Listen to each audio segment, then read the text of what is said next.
एक पावर जो अंदर से प्रकट होता है वो किसी के दबाने से दब नहीं सकता। सूर्य जब उदय होता है कितने अंधेरे हों वो हटते हैं, लेकिन कभी ऐसा नहीं होता कि हमने ये सुना हो कि अंधेरों ने सूरज को ओवर पावर कर लिया।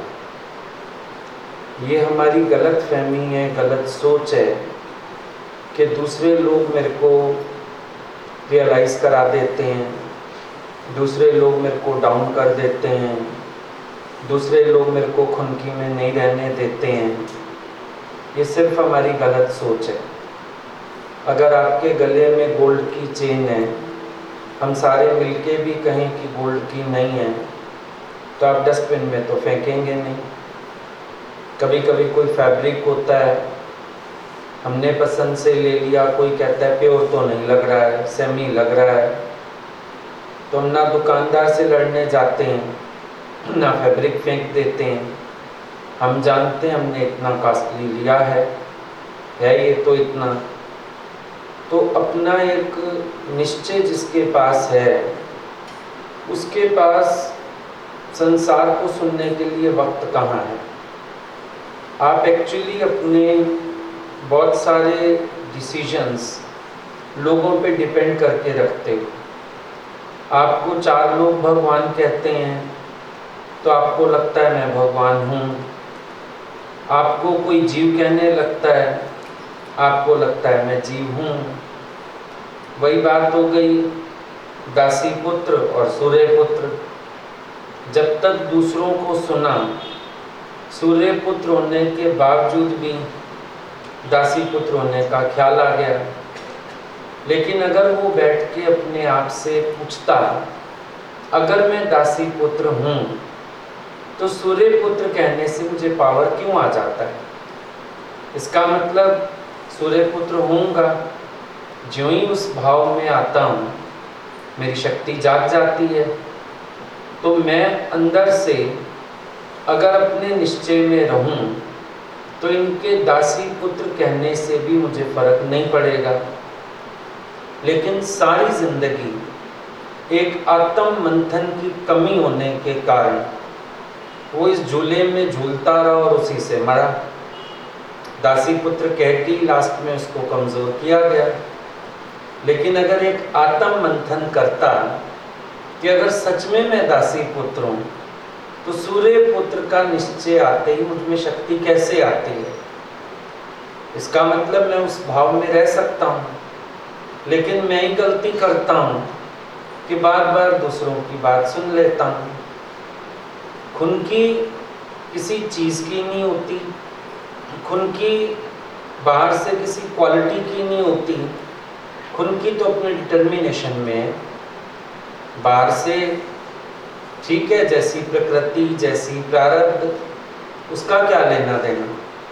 लेकिन जो आपका डिटर्मिनेशन है खुनकी तो उससे है ना। आप अपने निश्चय में रहो, जे सब मिलके आखण पाए वडा ना हुए घाट ना जाए।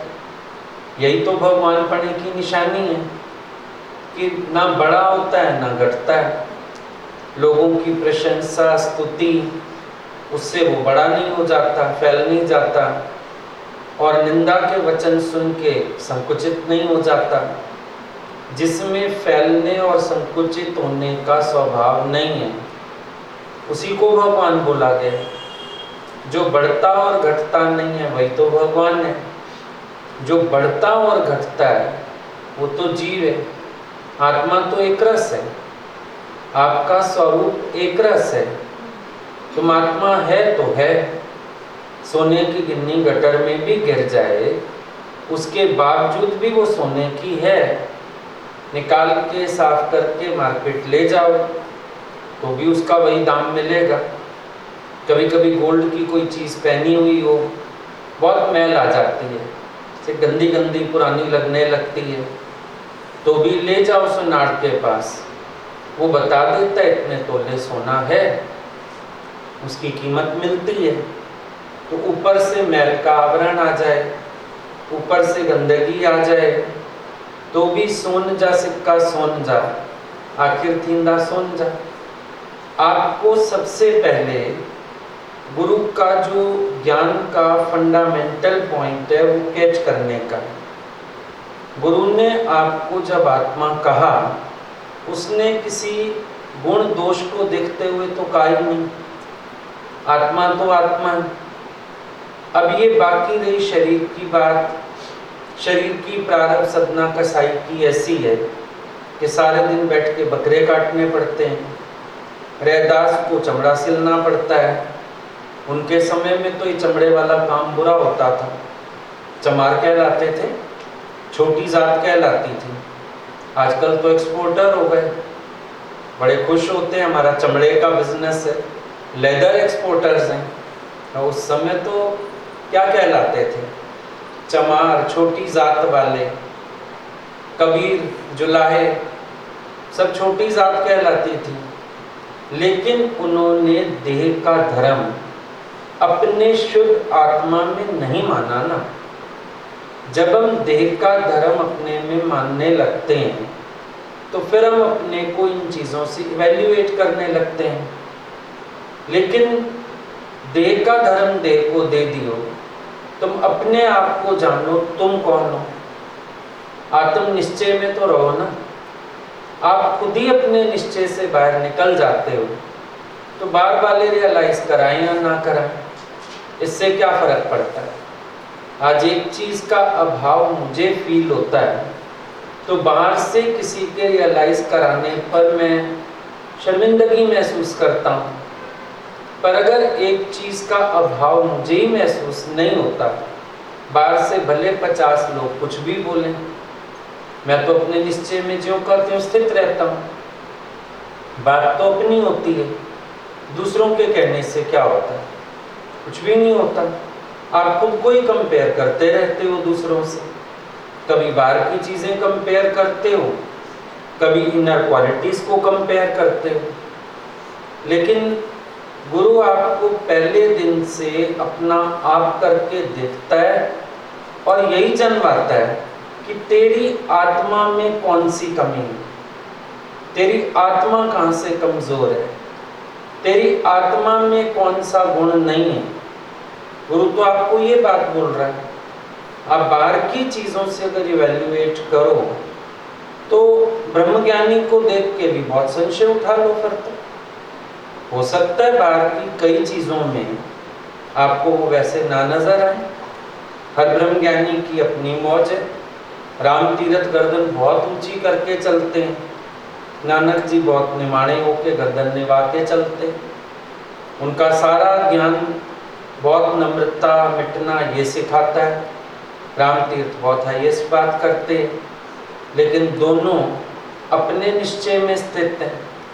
बाहर की बात से क्या फर्क पड़े। एक ने चोला धारण किया, एक ने तो धारण भी नहीं किया। एक ने बाहर का त्याग किया, एक तो गृहस्थी में ही बैठे हुए हैं। राजा जनक शुकदेव को देख के वीक नहीं पड़ते हैं, ये तो निवृत्ति मार्ग का साधु, इतना ऊंचा साधु, मैं तो गृहस्थी, मैं तो ऐसा। वो गृहस्थ में शुकदेव देख रहा है, वो सुखों के बीच बैठे हैं, महल में बैठे हैं, गृहस्थ में बैठे हैं, सुंदर स्त्रियां उनका पांव दबाती हैं। ये सब शुकदेव की आंख का दोष है, क्योंकि उसके पास वो सच वाली आंख भी है नहीं। पर राजा जनक वो अपने निश्चय में ज्यों का त्यों स्थित बैठे हैं। वो शुकदेव से भी ऊंची स्थिति में वो अपने को निवृत्ति मार्ग का साधु मानता है। पर राजा जनक का निश्चय है, मुझ आत्मा में प्रवृत्ति और निवृत्ति है नहीं। प्रवृत्ति और निवृत्ति का व्यवहार भी दे करके आत्मा में शुद्ध भगवत स्वरूप में प्रवृत्ति और निवृत्ति का व्यवहार बनता है क्या? मुझ में ना प्रवृत्ति है ना निवृत्ति है। शरीर की प्रारब्ध अनुसार प्रवृत्ति है या निवृत्ति, और मैं खास संकल्प उठा के ना प्रवृत्ति को ग्रहण करता हूँ ना निवृत्ति को ग्रहण करता हूँ। मेरी कोई चॉइस ही नहीं, क्योंकि प्रवृत्ति बाहर की हो या निवृत्ति बाहर की हो, हर एक निश्चय से मुक्त है। सुखदेव को ये भी नहीं बोला कि तुम जाके अब ग्रस्त में घुस जाओ, पर सुखदेव को देख के जनक को भी संकल्प नहीं आया मैं जाके जंगल में बैठूं, क्योंकि उसको तो पहले ही निश्चय है मैं राजाई में बैठे हुए भी अपने को ऐसा अनुभव करता हूँ जैसे वन में प्राणी अपने को अकेला अनुभव करता है। तो जब किसके पास ऐसा भीतर का निश्चय, उसको किसी को देख के कमजोरी भी नहीं आती है और किसी को देख के अहंकार भी नहीं उठता है, क्योंकि वो मूल स्वभाव में स्थित है। देखो, जब हम मूल स्वभाव से बाहर है, आत्मा मेरा मूल स्वरूप है और आत्म भाव में स्थिति वही मेरा मूल स्वभाव है। अगर मैं उससे बाहर होता हूँ तो फिर मैं कभी अभिमान के अधीन हूँ, वे कभी श्रेष्ठता का अभिमान, कभी फिर कमजोरी। ये दोनों किस्में हैं जब मैं अपने मूल स्वभाव से बाहर निकलता हूँ। पर मेरे मूल स्वभाव में कोई बात ही नहीं।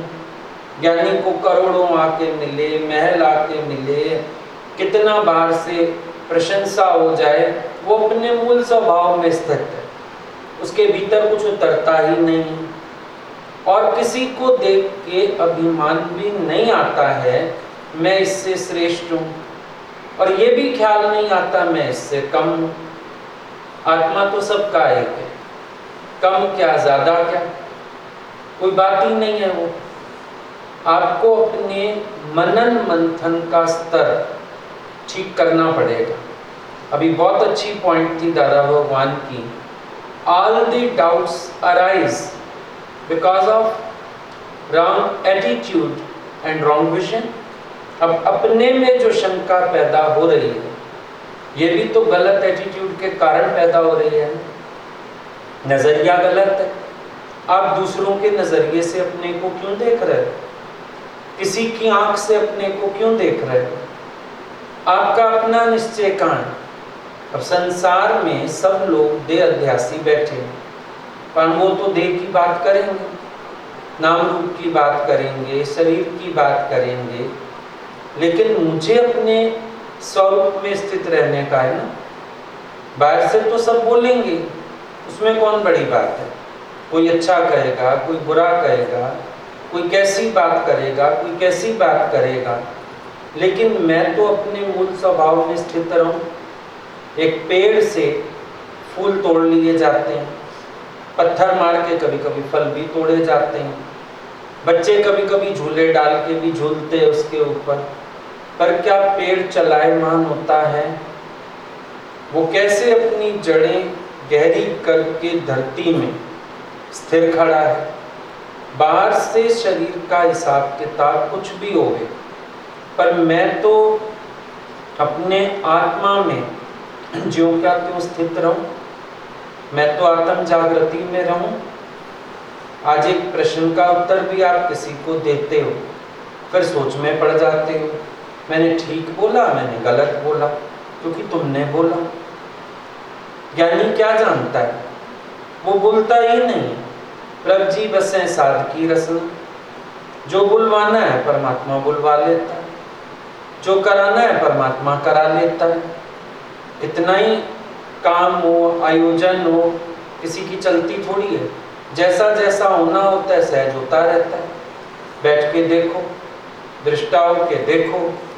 जब भी तुम दृष्टा होके देखते तो तुम्हारे अंदर खलबली कोई नहीं, पर जो करता भोक्ता बनते हो, अंदर नाना प्रकार के विचार चलने लगते हैं, ख्याल आने लगते हैं, बातें आने लगती हैं। तुम अंदर अपने निश्चय में हो। अगर तुम इस निश्चय में हो कि मैं मस्त फकीर हूं, तो दूसरे के कहने से भी क्या हो जाएगा?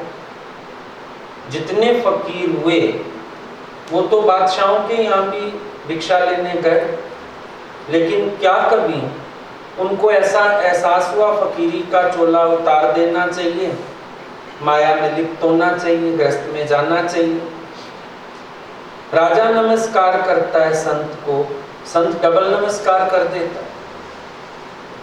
अरे आप क्यों नमस्कार करते हो? तूने क्यों किया? आप त्यागी, बोला तू मां त्यागी। अपनी खुनकी में बैठे हैं या दूसरों को देख के चलते हैं? दूसरों को देख के चलने वाला मूड है। तुम अपनी खुनकी में रहो, तुम्हें अपनी फकीरी का फक्र है, तुम्हें अपने भीतर अपनी फकीरी पे फक्र है, ये विचार करके अपने अंदर देखना। खुश होता है ज्ञानी तो मीरा के घर में 8 मौतें हो गई, कहती 8 सीढ़ियां चढ़ गई। भगवान से मिलने में यही बंधन थे। कोई तो कहता था बेटी, कोई तो कहता था बहू, जान छूटी। मेरे अंदर भी नहीं है, बाहर से बुलाने वाला भी कोई नहीं। अब जो नहीं है उसकी भी आवश्यकता नहीं है, क्योंकि जो है मैं तो उसका ही दावा छोड़ना चाहता हूं। फिर अब अपने अंदर से वैल्यू हो ना, अपनी फकीरी का फक्र खुद को होगा तो किसी की बात में नहीं आओगे। पर जब अपनी फकीरी का फक्र खुद को नहीं है तो फिर तो जरा सी बात भी किसी की चिंतन दे जाए, ख्याल दे जाए। गुरु तो इतना अपलिफ्ट करता है कि आप कहते हो मैं गुरु जैसा कार्य नहीं कर सकता हूं, लोग भी बोलते थे, और भगवान बहुत जोश करते थे।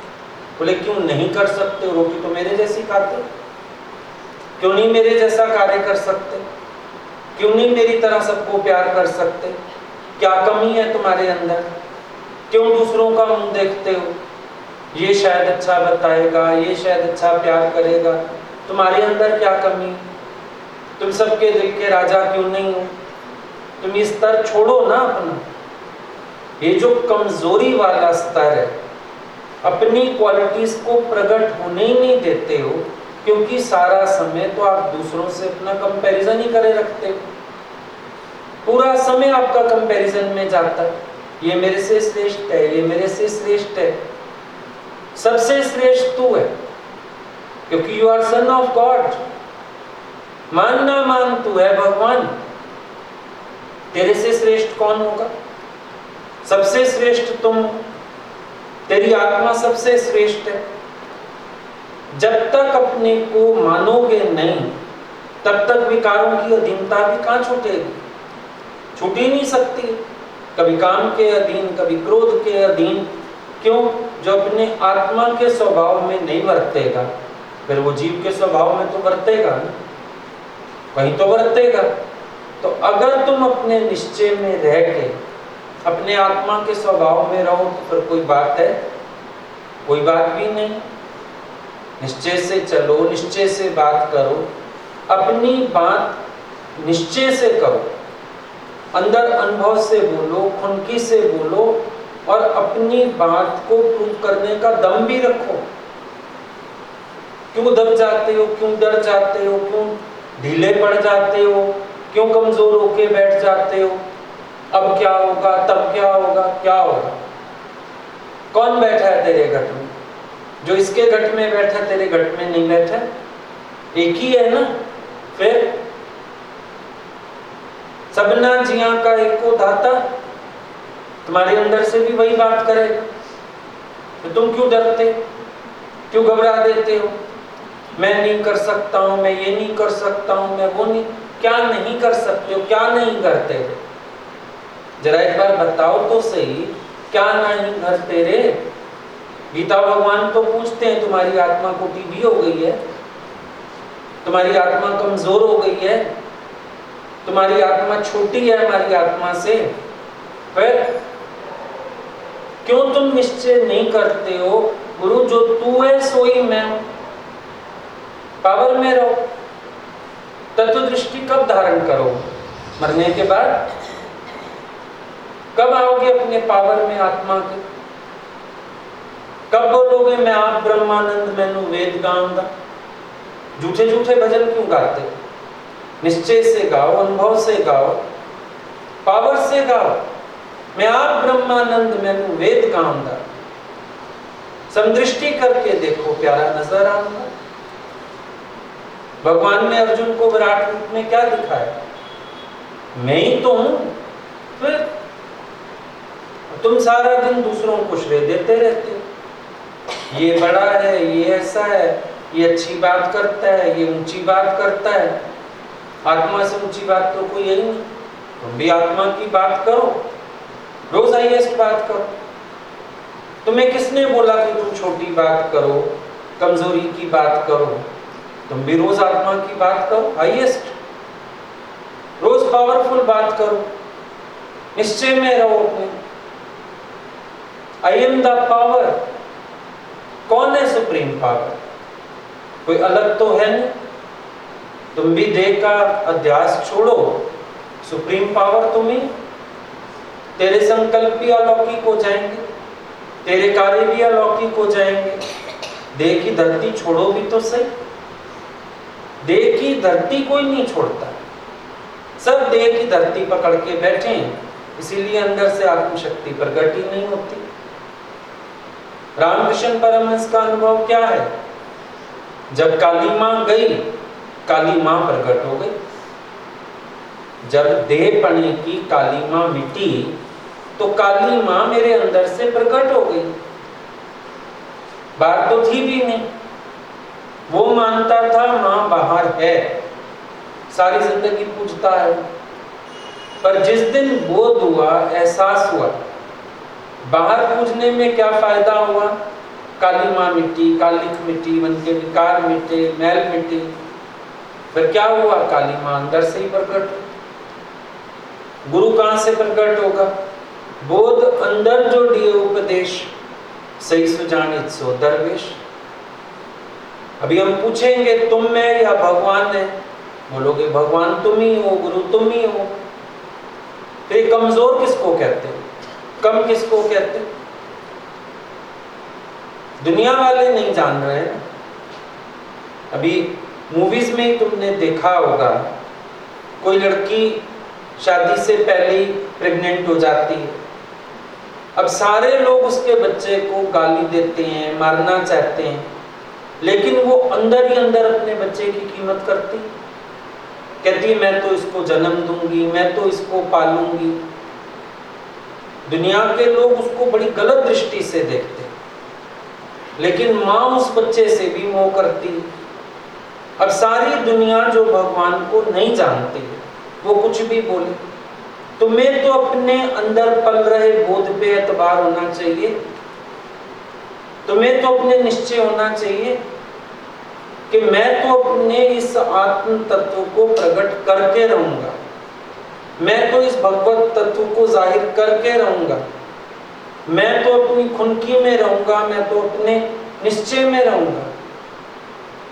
तुमको तो इतना एहसास हो गए ना अंदर में कि मेरे को अपने घट से इस सत्य को प्रकट करना है, क्योंकि है, बीज भी पड़ चुका है, विकसित भी हो रहा है।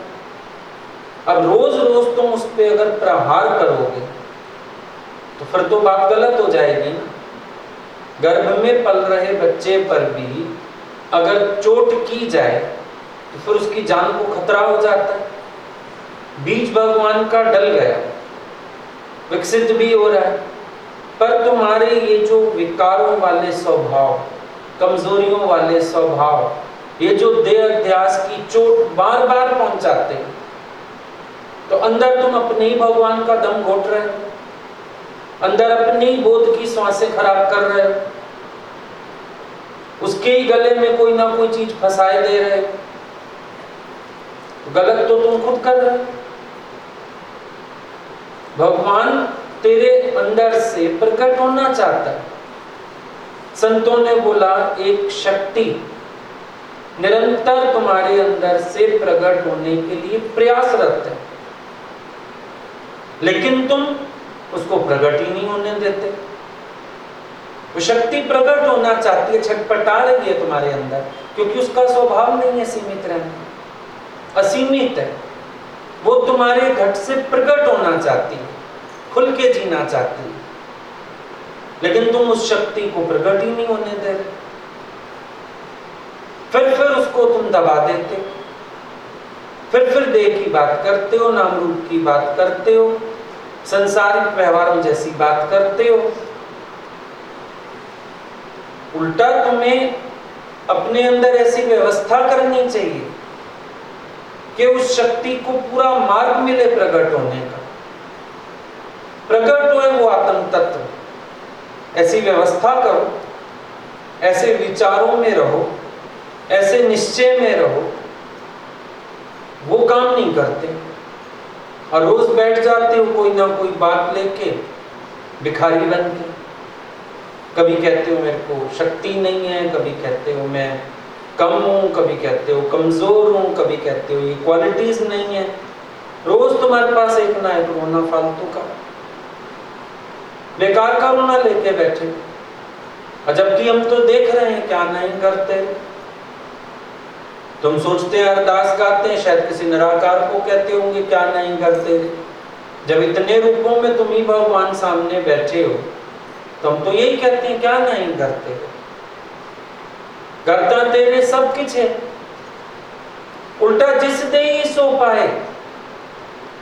तुम जिसको देना चाहोगे, तुम जाते हो किसी के पास बैठ के ज्ञान की बात, प्रेम की बात करते हो, जिसको देना चाहते हो दे तो आते हो।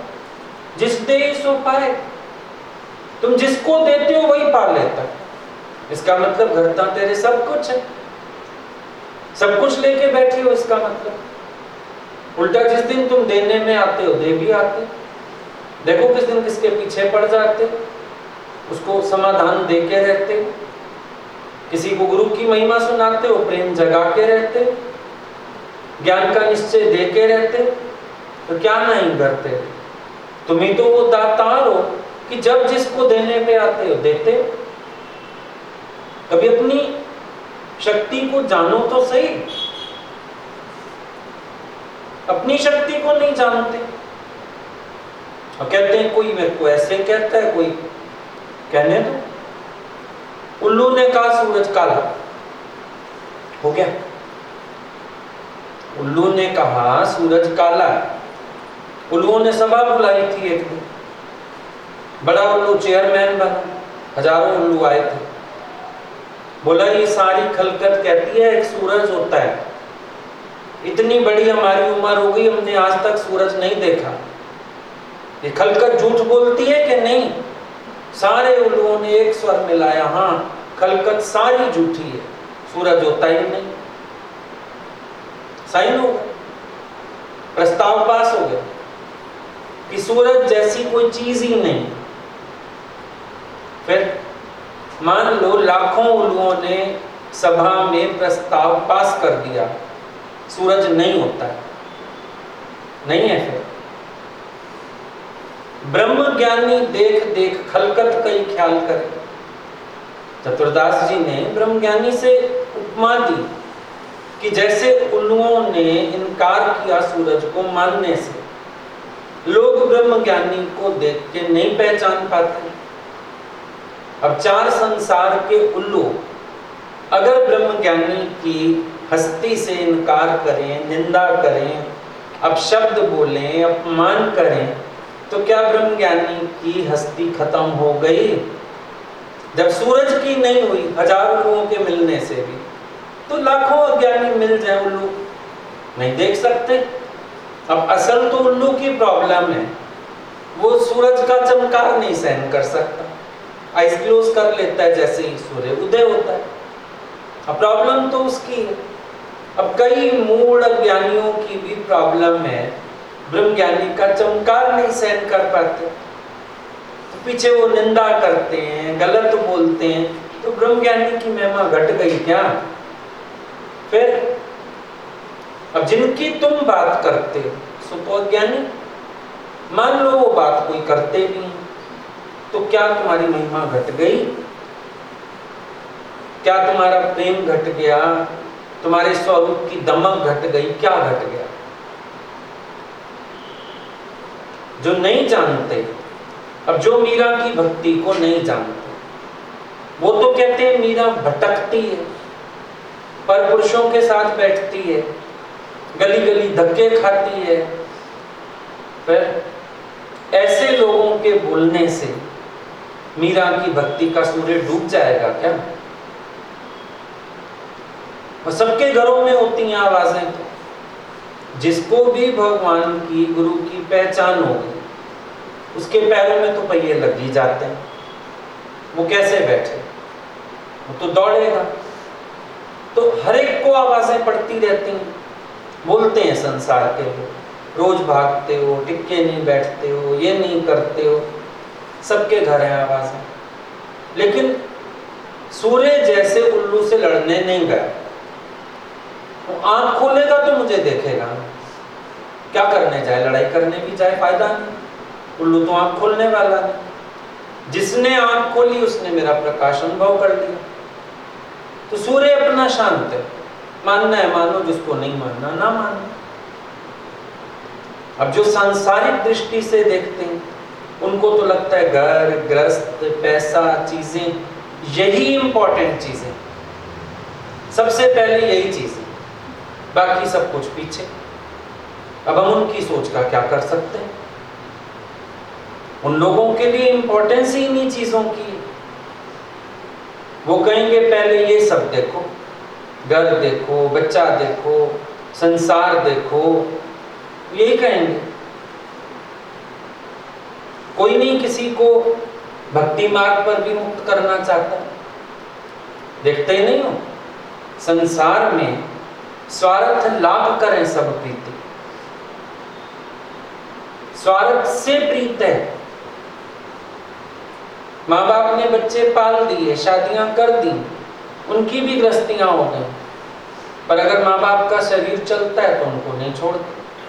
नहीं तुम मदद करो, घर में सेवा करो, काम करो, ऐसा करो, पकड़े जाते हैं। पर अगर लाचार हो जाएं तो फिर उनको कहते हैं मंदिरों आया करो, थोड़ी देर पार्क चले जाया करो, घर क्यों पड़े रहते हो सारा दिन।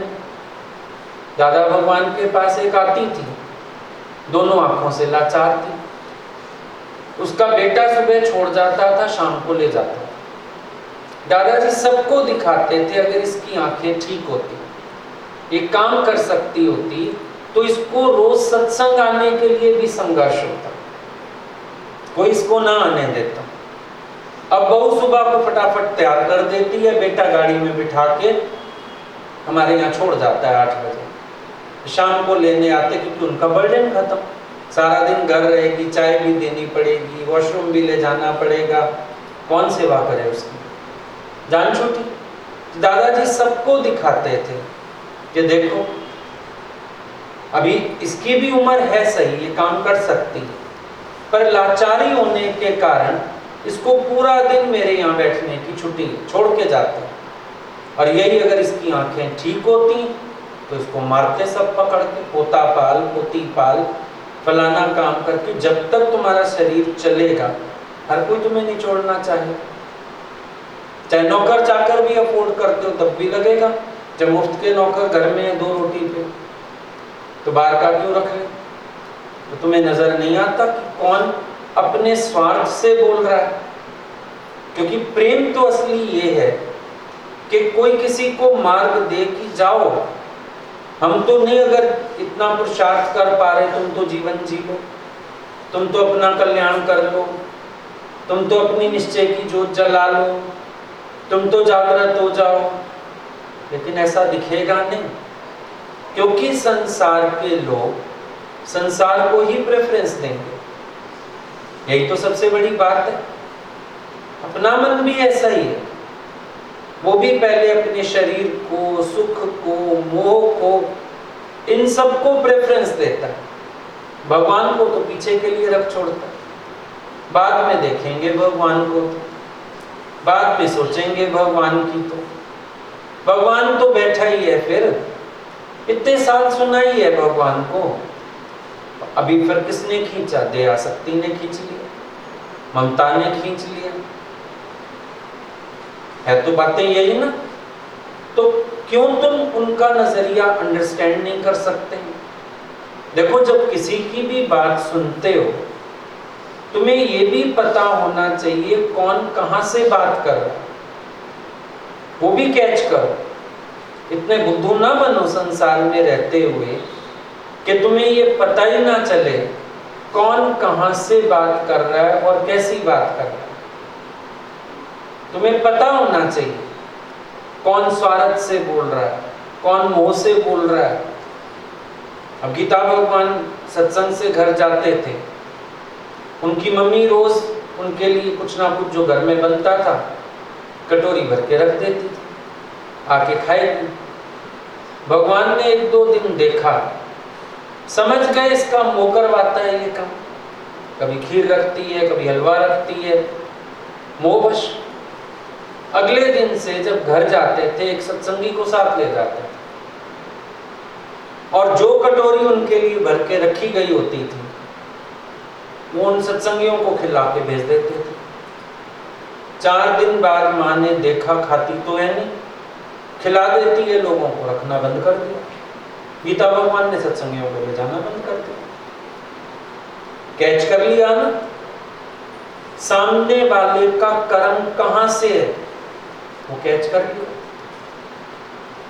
अब एक संसारी आदमी है वो तो बोलेगा, अब घर वालों को तो आशा होती है, हम लोग ही बड़े, अब क्या आवाजें नहीं होती होंगी पैसे के लिए, कमाई नौकरी के लिए, शादी के लिए, आवाजें तो होती हैं। भगवान बोलते थे उन आवाजों की भी शिकायत नहीं आनी चाहिए तुम्हारे अंदर में, उनकी आवाजें अपनी जगह ठीक हैं, वो संसार में बैठे हैं, वो उसी दृष्टि से बोलेंगे, तुम्हें क्यों लग रही है? एक दिन तो कहते हैं अगर शादी का बैंड बजता, शहनाई बजती तो ना चुभती तुम्हें, ये बैंड तुम्हें चुभ रहा है। ये भी तो भगवान से शादी हो रही है तभी बैंड बज रहे हैं, ये बात समझ में आ गई बात, सही बात है। वो अपने नजरिए से बोलेंगे ना, तो हमें चुभन क्यों मचनी चाहिए, हम वीक क्यों पढ़ने चाहिए? हमारी अपनी ताकत, क्या गुरुजी को नहीं बोला लोगों ने, पता चलेगा बुढ़ापे में किसी के सहारे की जरूरत पड़ती है। ये उनकी अपनी थी कि मुझे किसी के सहारे की जरूरत नहीं पड़ेगी, दुनिया को मेरे सहारे की जरूरत पड़ेगी, ये उनकी है। तो किसको कमजोर करने दुनिया नहीं आई, किसके पास संसार नहीं आया, हर एक के पास दुनिया आई कमजोर करने। लेकिन जिसका अपना निश्चय है उसको फिर कोई कमजोर नहीं बना पाता। ज्ञानी तरंदा ज्ञान में, इंदाना दे अभिमान में। ज्ञानी तो फिर ज्ञान के निश्चय में रहता है, दे अभिमान में नहीं आता। जब दे अभिमान में आके सोचोगे तो संसार की आवाजें बनाएंगी कमजोर, और रहोगे अपने निश्चय में तो संसार की आवाजें अंदर ही नहीं जाएंगी। कमजोर करना तो दूर की बात है, अंदर ही नहीं जाएंगी। ये बात चलता रहेगा ये सब, हर कोई अपनी तरह से सोचेगा, हर कोई अपनी तरह से बोलेगा, हर एक की अपनी सोच है, हर एक की अपनी समझ है। मेरा क्यों? मैं तो अपने निश्चय में रहूं, मुझे क्या करना है इन बातों का? मुझे संसार वालों से भिड़ के भी कुछ नहीं लेना, और जब मुझे पता चल गया उनका नजरिया ही सांसारिक है तो मुझे उनके विचारों से मिक्स भी नहीं होना, मुझे उनकी बातों पे विचार भी नहीं करना। जैसे एक छोटा बच्चा है या कोई पागल व्यक्ति कुछ बोलता है, क्या हम उसकी बात पे विचार करते हैं? अज्ञानी व्यक्ति तो अज्ञान की बातें करेंगे, उनकी बात को बार बार मथने की भी क्या जरूरत है, सोचने की भी क्या जरूरत है, वो तो बोलते रहेंगे, ये चलते रहेंगे, ऐसे चलने, इनको चलने दो, जैसे चलते हैं चलने दो, जो करते हैं करने दो। ज्ञानी अपने निश्चय में रहते हैं। अब यहाँ भी तो हम देखते हैं कितने लोग ज्ञान के कर्म करते हैं। जब हमने सच समझा दिया, आ जाए समझ तो ठीक है, नहीं समझ आता तो भैया ठीक है, पढ़े। कोई व्यवहार में पढ़ता है, कोई किसी चीज में पढ़ता है, कोई किसी चीज में पढ़ता है, पढ़ो, आ जाता अपनी बुद्धि में ज्ञान, समझ तो आ जाता। जब नहीं आया समझ, हम कहाँ तक विक्षेपता में हैं एक एक से। करो जो करना, करते रहो, तुम अपने उसमें रहो, हम अपने निश्चय में बैठे, बात कर। ये तो होता ही रहेगा। क्या हम संसार को सुधारने चलेंगे, कोई सुधर जाएगा क्या? फिर यही तो सारी की सारी गलती है। तुम देखो स्त्रियों को सारी जिंदगी लग जाती है, अपना बेटा हाथ से निकल जाता है, सास के बेटे को सुधारने में जिंदगी गवा बैठती। कौन हुआ सास का बेटा? पति। पति को सुधारने में सारी जिंदगी गवा दी, इसी चक्कर में अपना बेटा हाथ से निकल गया। उसको भी सारा दिन कहती है बाप पे गया, बाप पे गया, बाप पे गया। तो तू भी तो सास पे गई होगी ना। फिर जब वो बाप पे गया तू भी सास पे गई, बात का तो आप लोग ज्ञान सुन के भी सोचते हो चारों तरफ से परिस्थितियां सालिम आ जाएं। और ये तो दादा भगवान ने भी बोला, मेरी प्रकृति सुलभ नहीं है, मेरा स्वभाव सुलभ है। क्यों नहीं कह चुकी ये बात आपको? आपको ये बात समझ आ जानी चाहिए थी ना। दादा भगवान ने इतना ओपन अपना अनुभव सुना दिया। क्या बोला उन्होंने? उनको कहा आपकी प्रकृति सहज होगी, सुलभ होगी। दादा कहते हैं नो, प्रकृति सुलभ नहीं है, मेरा स्वभाव सुलभ है। अगर मेरे स्वभाव में सुलभता ना हो, सुलभ प्रकृति से भी दुख उठा लूंगा। और प्रकृति किसी की सुलभ होती नहीं, किसी की भी प्रकृति सुलभ नहीं होती। कितना बड़ा ज्ञानी ब्रह्म ज्ञानी होवे, प्रकृति सुलभ नहीं, अपने स्वभाव सुलभ करने पड़ते। नहीं तो यहां भी एक बंदे से गुजारा ना हो सके।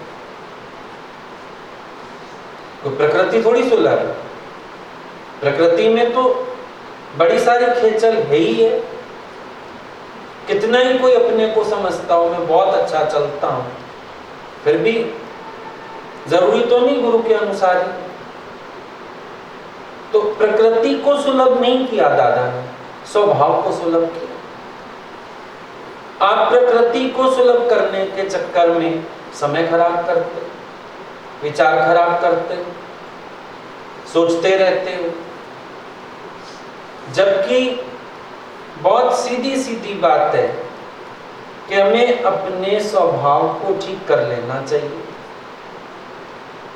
हम बातों को माइंडी क्यों करते हैं, हम कमजोरी क्यों बनते हैं? आज आप कहीं जाओ किसी को प्यार करने, ज्ञान बताने, 50 लोग आपको रिसीव करते हैं।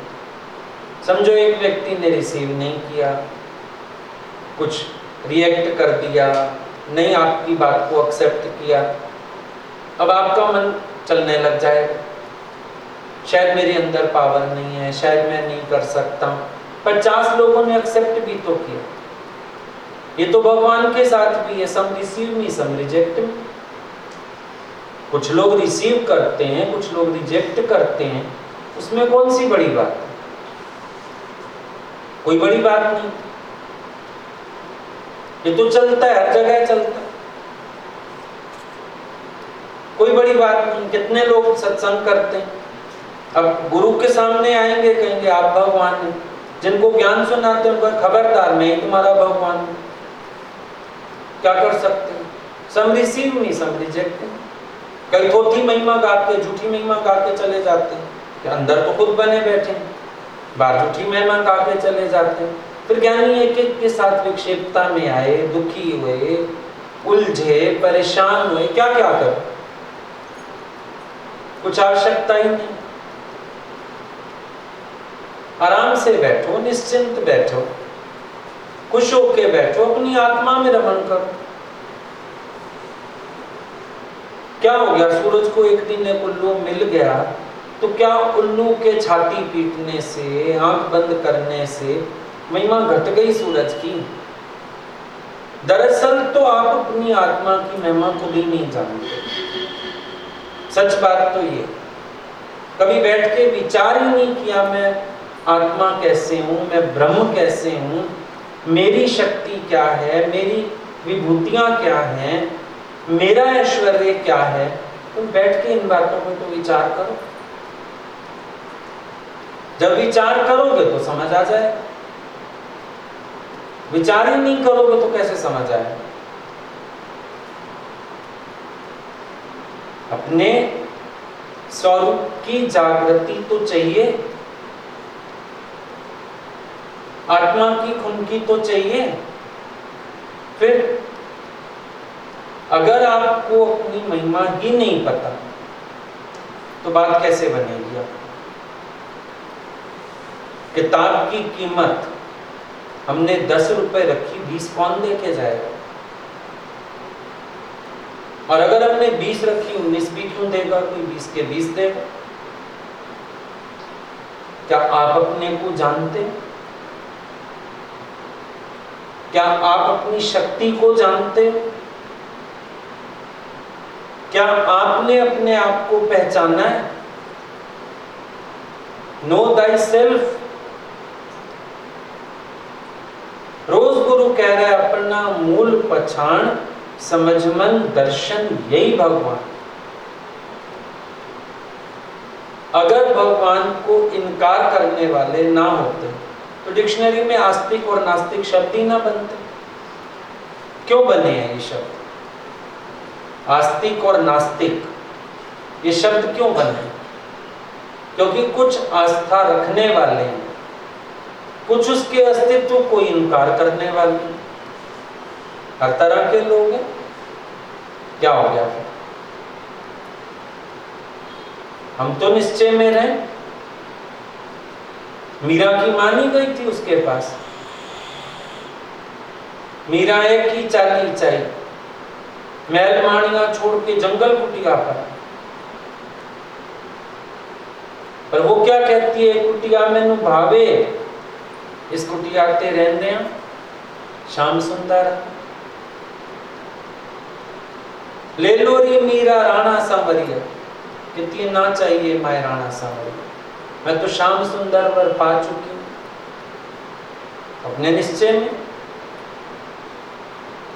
ले लो री मीरा गले का हरवा, ना चाहिए माए गले का हरवा, मैं तो तुलसी माला पा चुकी हूं अपनी पावर में।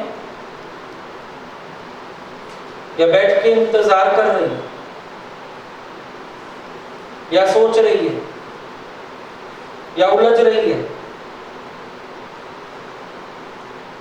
मां तो सब याद दिलाने आई, उसकी कितने बड़े बड़े भजन है।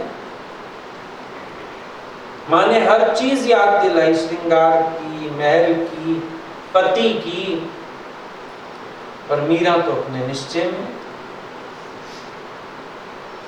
दुनिया ने कितना भरमाया, लोग कहें मीरा भाई बावरी, सास कहे कुल नाशीर, पर पग घुंघरू बांध मीरा नाचीर। अब ये नहीं कि लोगों ने ऐसा कहा तो मीरा ने डांस शुरू कर दिया। पग घुंघरू बांध के नाचने का मतलब है कि वो अपनी खुनकी में उसका आनंद घटा नहीं, बढ़ भले जाए घटा नहीं, उसकी खुशी कम नहीं हो गई, कमजोर नहीं हो गई। तुम क्यों अपनी आत्मा के निश्चय में नहीं रहते? ये जितनी कमजोरी की बातें, इधर उधर की बातें, ये सब देहाध्यासी करता है। आत्माकार के पास आत्मा के सिवाय कोई बात ही नहीं, घर की, संसार की, इसकी उसकी। वो तो एक बात जानता है, आई एम दैट। और आई एम दैट तो उसके बाद कोई और बात करने की बात ही नहीं। क्या देखेगा? सी नथिंग बट गॉड। आत्मा से आत्मा ही तो देखेगा। किसको दे करके देखे, किसको नाम रूप से देखे, किसको रिश्ते से देखे? है ही नहीं। जब अपने को देह माने तो रिश्ते भी माने, रिश्ते माने तो शोर भी आए उसके अंदर। किसी से अधिकार रखे, किसी से लेन देन रखे, व्यवहारिक बुद्धि रखे, तो उसके तो अंतर एक नाम है, खाली।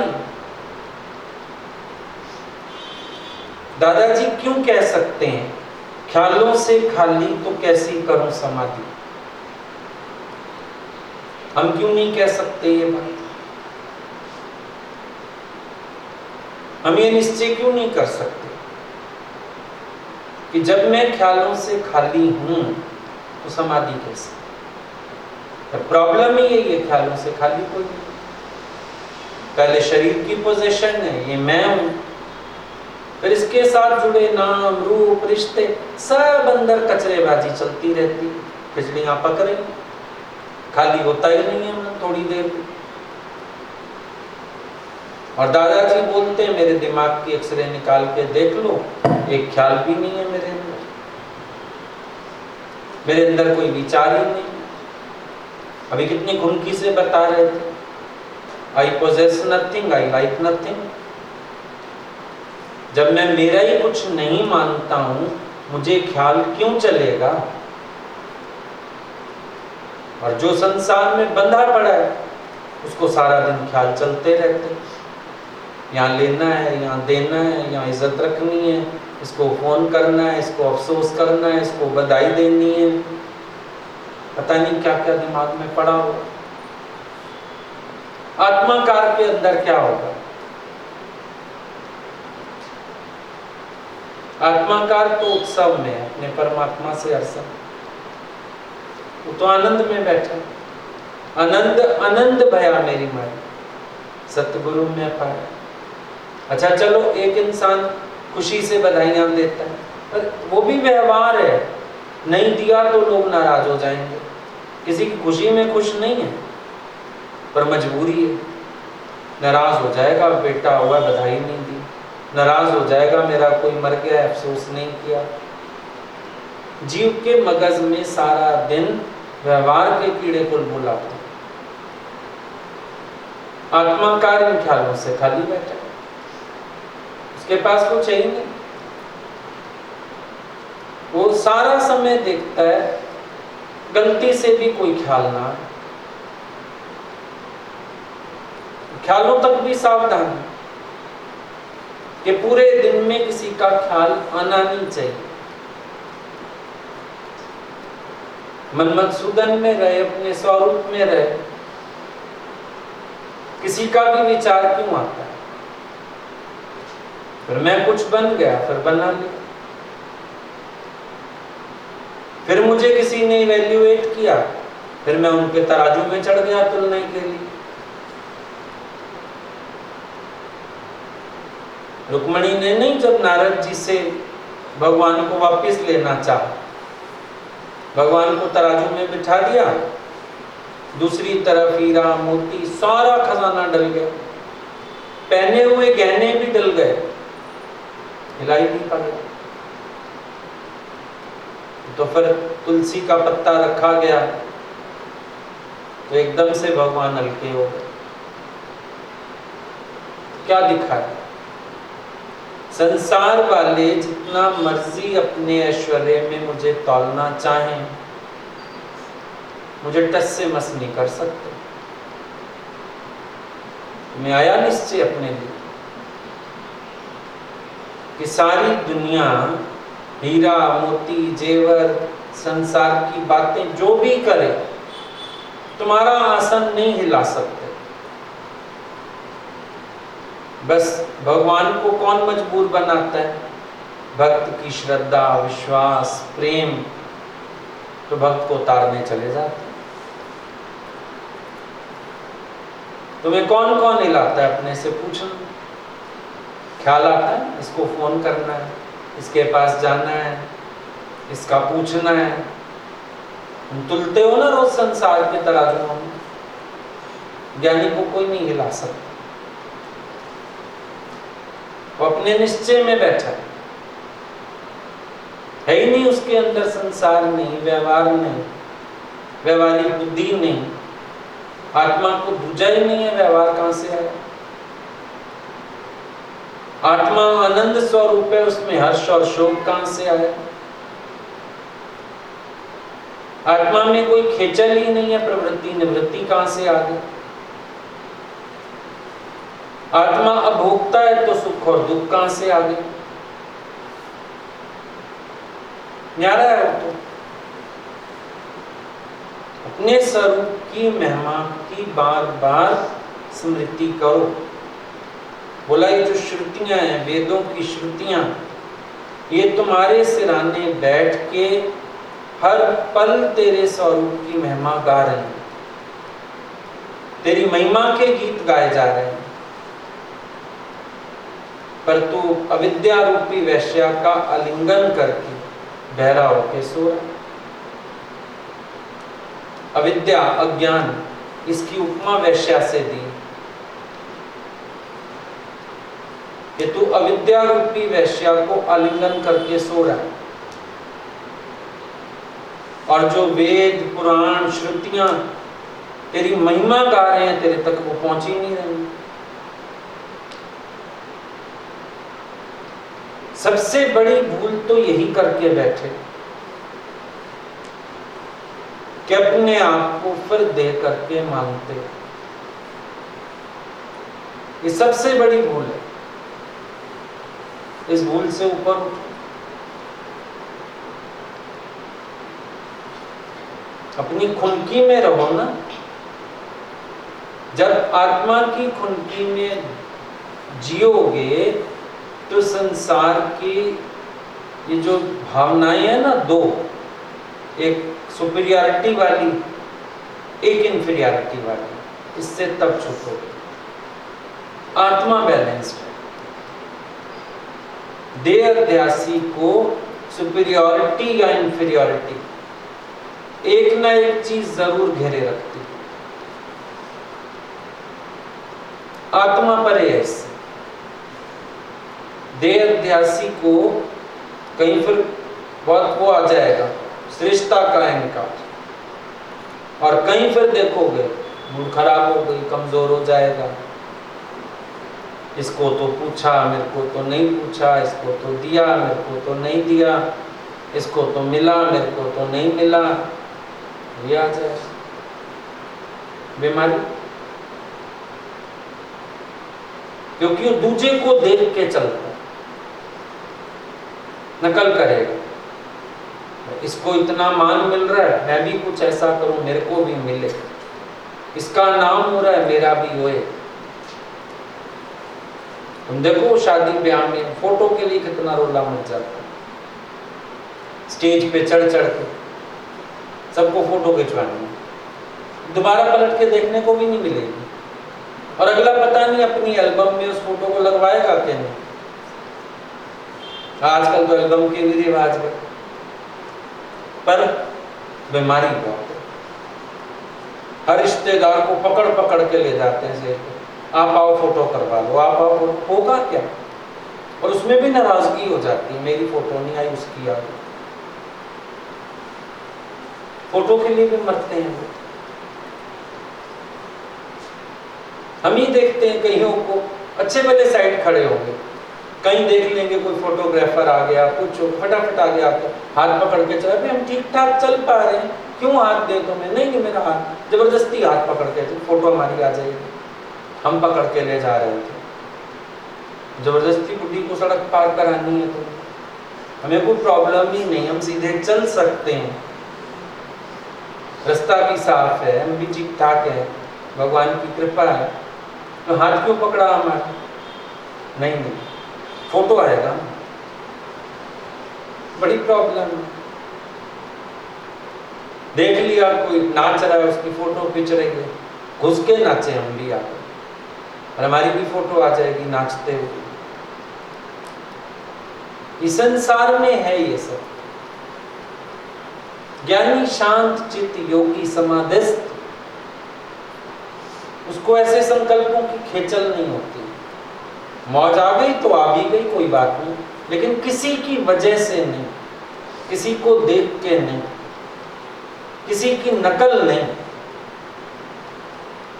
किसी को देख के कोई कर्म नहीं करता ज्ञानी। तभी बोला उसकी अपनी लक्षणा, उसका अपना हिसाब है, उसकी अपनी लक्षणा है, जो उससे हो जाता है, अंदर की लहर से हो जाता है, सोचता नहीं, नकल नहीं करता है किसी की।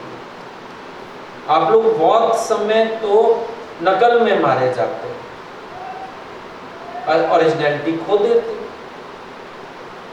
अपने स्वरूप का आनंद, शांति, इन चीजों को खो बैठते, क्योंकि दिमाग चला जाता है दूसरे, इसके जैसा, उसके जैसा। एक बार गुरुजी ने ना किसी को भेजा किसी शहर में सत्संग करने। वो जब लौट के आए तो अपने साथ जैसे 2-4 सत्संगी आ गए उनके। अगले दिन सत्संग हुआ, बोलती है भगवान हमको फलानी दीदी जैसा बना दो। गुरुजी उससे पूछते हैं अगर अपने जैसा बना दूं तकलीफ है? बोले मतलब तुम लोगों को हमेशा कंपैरिजन रहता ही रहता है, ऊंचा उद्देश्य नहीं रखोगे। गुरुजी जैसा निश्चय हो जाए, दादाजी जैसी डिटर्मिनेशन हो जाए, ये नहीं, इस जैसा उस जैसा एक लेवल बन जाता है हमारे कंपटीशन का। बाहर से समर्पण दिखाते हैं, अंदर हमारे कंपैरिजन चलते हैं। बाहर से तो हम शो ये करते हैं जैसे हम बड़े शांत हैं, बड़े समर्पित हैं, आवाज ही नहीं है हमारे अंदर, पर अंदर कंपैरिजन आते हैं। ये कंपैरिजन क्या हिंसा नहीं, वायलेंस नहीं,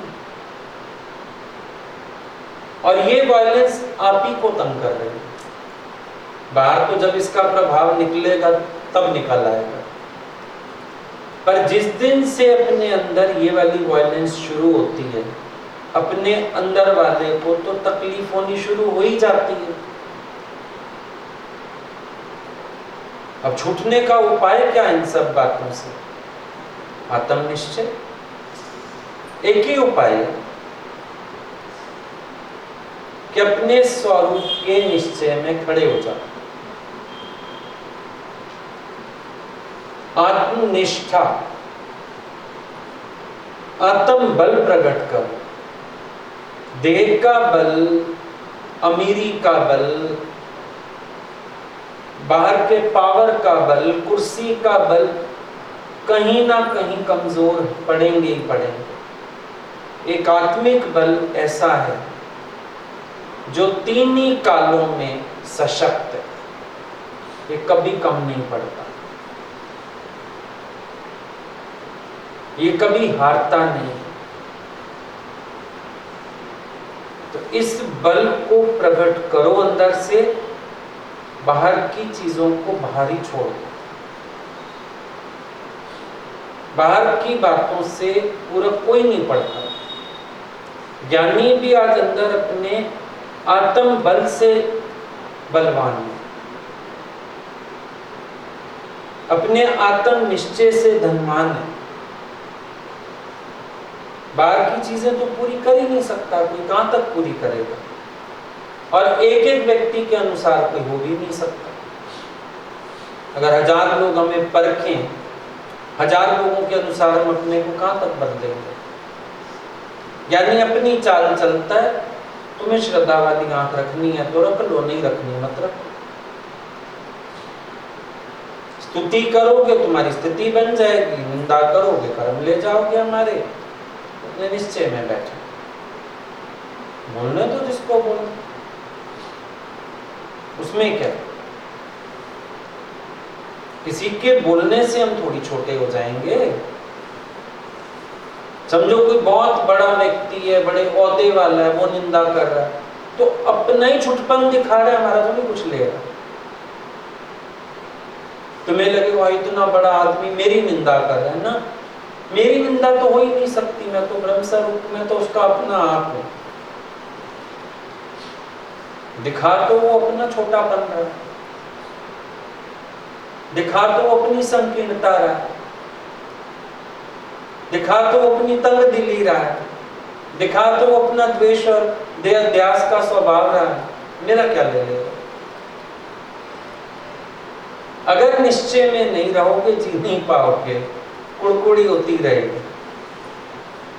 इसीलिए अपने आप को आत्म बल से बलिष्ठ करो और आनंद से जियो। आई बात समझ में?